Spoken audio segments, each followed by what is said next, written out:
দেখো বন্ধুরা, আমি আজকে মেথি শাক রান্না করব। কিভাবে রান্না করতে হয় সেটা আমি তোমাদেরকে দেখাচ্ছি। এই যে কড়াইতে তেল দিয়েছি, কালো জিরে ফোড়ন দিয়েছি, তেজপাতা ফোড়ন দিয়েছি, আর পেঁয়াজ রসুন ফোড়ন দিয়ে একটু ভাজা ভাজা করে নেড়ে নিয়েছি। নিয়ে দেখো সব রকম সবজি কেটে রেখেছি।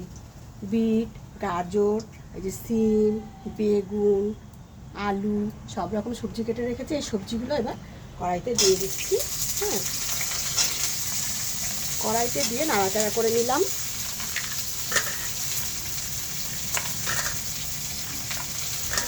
তার মধ্যে এই একটা কাঁচা টমেটো, এই মেথি শাকের মধ্যে কাঁচা টমেটো দেবে, দেখবে শাকটা খুব ভালো টেস্টফুল হয়।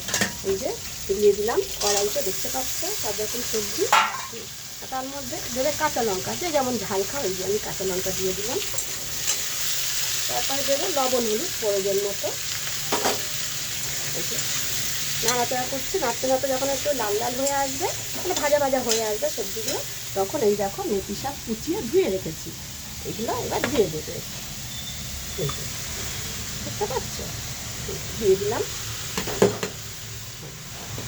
এবার এভাবে নাড়াচাড়া করবে, নাড়াচাড়া করতে করতে যখন ধরো ভাজা ভাজা হয়ে এসছে,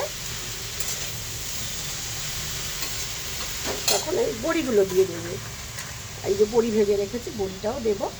এই যে দেখো বড়িও দিয়ে দিচ্ছি। ঠিক আছে, বড়ি দিয়ে এবার আমি নাড়াচাড়া করে ঢাকা দিয়ে দেবো। তারপরে যখন ভাজা ভাজা হয়ে আসবে তখন নামিয়ে নেবে। এইভাবে মেথি শাক রান্না করে খেয়ে দেখো, খুব ভালো লাগবে।